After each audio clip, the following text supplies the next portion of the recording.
Ces vestiges du passé s'apprêtent à connaître une nouvelle jeunesse. De 1855 à 1950, la poterie de Gradignan s'est forgé une réputation en fabriquant vaisselle et décorations. Depuis, la nature a repris ses droits, mais pour le maire de la commune, hors de question de laisser ces murs à l'abandon.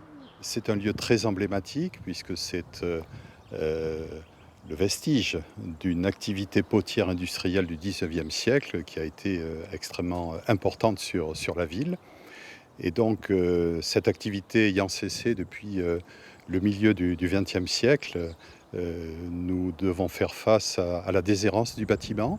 Fours, façades, toitures et esplanades extérieures, tout ou presque est à refaire.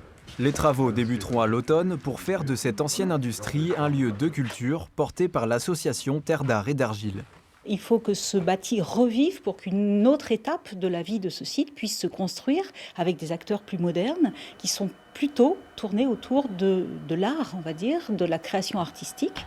Cette transition ne doit pas occulter l'héritage du lieu. C'est lui qui a permis à la poterie de Gradignan de se distinguer. Ce qui fait sa spécificité, c'est que c'est le seul site emblématique industriel. Ce qui est compliqué en France, c'est d'avoir des sites en plus des églises et en plus des châteaux. Et on en a tellement à sauver qu'il faut aussi laisser la place à un autre patrimoine. Entre 2 et 3 ans seront nécessaires pour réhabiliter entièrement la zone. Coût des travaux, plus d'1,5 million d'euros.